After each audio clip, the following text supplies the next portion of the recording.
What's up guys, it's Panther, and today I want to go over the top 5 mistakes that junglers are making across all ELOs. Before we begin, have you checked out our website yet? GameLeap.com has hundreds of advanced guides by challenger players just like this one. Hit the link in the description below to sign up today. Now, jungle is the role that has the highest impact on the map, and as a result, there is a lot that you can be doing wrong when playing this role. As a result, I wanted to focus on the 5 biggest things that I see going wrong in junglers' games and how you can correct them. Now, the biggest thing is that players will just farm their jungle camps and that's it. They won't do anything else. While getting gold and EXP is very important in the jungle role, you also need to balance it out with ganking and impacting your map. Even if you're playing Yi or Shyvana, for example, you still want to impact the map in some way, whether that be take objectives or gank a lane. If you're playing a jungler that can't gank all that well or all that much early on into the game, then try to just focus on one lane and impact that lane as heavily as possible, as opposed to dispersing yourself across all lanes and not really doing anything at all. Another thing that you can do is try and get a deep ward in their jungle if none of your camps are up and none of your lanes are gankable. This will make it so the enemy jungler is not nearly as effective, since you'll always know which side of the map he's on if you have a deep ward in their jungle. Another thing that ties into this is that junglers will go for every single scuttle regardless of whether or not their lanes have pressure to collapse on the scuttle. If all 3 of your lanes are shoved into their tower and you go for a fight on the scuttle crab, remember, it's not going to be a 1v1. It's most likely going to be a 1v2 or even a 1v3. It is okay to give up a scuttle crab, especially early on into the game. There are plenty of other things that you can be doing as a jungler and you won't really be wasting much time. Suiciding for a scuttle crab is just never worth it. It will just give even more golden EXP to the enemy team and put you even further behind than if you had just not gone for the scuttle crab at all. The second mistake that I see junglers make most often is they will not abuse cooldowns of the enemy team. Let's say, for example, that in the top lane, a fight broke out and all summoners were blown on both sides. If neither top laner has either flash or TP, then it's very likely that the next jungle gank will decide how that lane goes for the next 4 or 5 minutes. It's at this point that your gank will have a lot more impact than, for example, if you try to gank a lane that has all of their summoners. If you need to make a choice between ganking a mid laner with cleanse and flash and ganking a top laner with no summoners, you should go with the lane that has no summoners, as it will most likely be a much easier kill. Now, this is just an example. There are certain top laners that don't need summoners to 1v2 the top and jungle, and there are certain mid laners that are very, very hard to survive on even when they do have summoners. But just make sure that you're looking at the summoner spells and seeing what is available to you and when. When a lane doesn't have summoners, you want to be looking to repeat gank them whenever it is possible. However, if multiple lanes have no summoner spells and you completely disregard one of those lanes, then it's pretty much like that lane never used their summoner spell and was never at a deficit. This ties into the next mistake, which might be the most impactful mistake out of all of them. This is the fact that some junglers will completely neglect one lane while focusing everything on another lane. Oftentimes, I will see junglers just focus on one lane and completely ignore other lanes, even when the other lanes don't have summoner spells and are pretty easy to abuse. You can't just tunnel onto one lane, you need to focus on the entirety of your map, otherwise you are much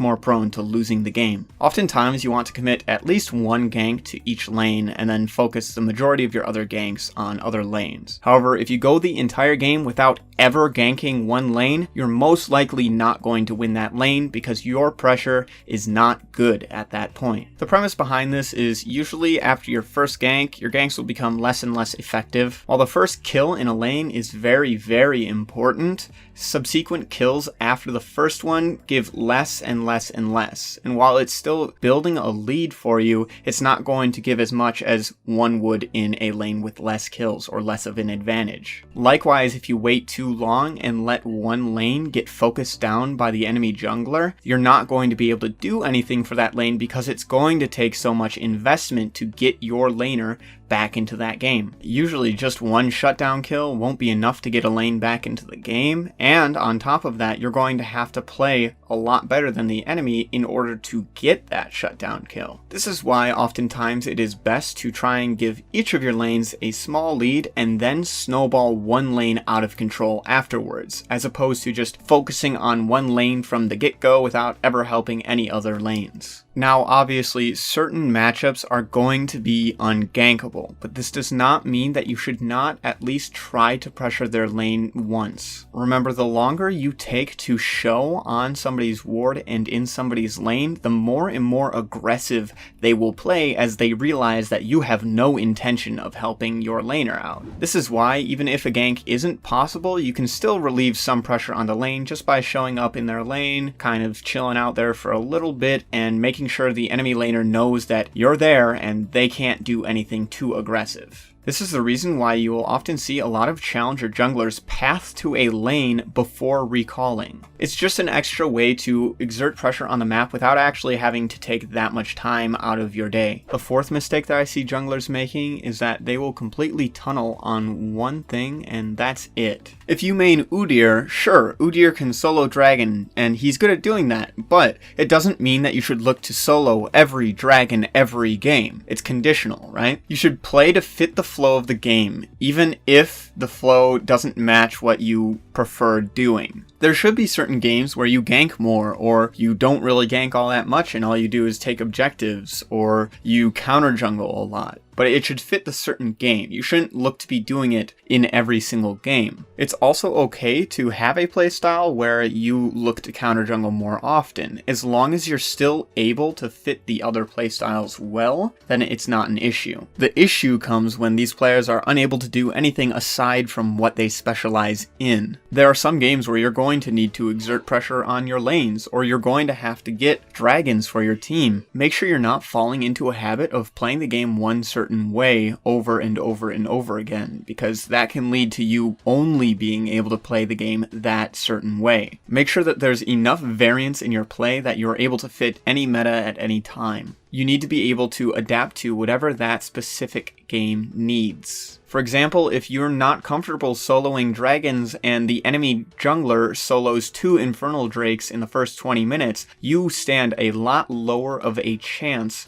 of winning that game. This is why being able to play to every win condition is so important, especially as a jungler. The fifth reason that I see is that players are completely approaching Rift Herald wrong or not even using it at all. If you are a jungler, Rift Herald is one of your best friends. On a good push, Rift Herald could take as much as 3 towers, and on its own is good enough to just take 3 plates instantly if that's what you want it for. There are so many different ways that you can use Rift Herald to your advantage, yet I see so many players just letting it despawn without even attempting to take it. There are 2 main ways that Rift Herald is being used right now. The first way is to take plates before 14 minutes. You can either just use this in a solo lane, even if their laner is there, to try and get 3 plates or 2 plates instantly and then back off, or you can use it after a kill to try and take all of the plates plus the tower. That's entirely up to you. The main thing to focus on here is you need to make sure you use it before 14 minutes if you're going for plates, because after 14 minutes, plates despawn and you can no longer use them. The second way that people use Rift Herald is they typically will wait for a team fight to break out and a team fight to be won, and then they will drop it as a team and push as a team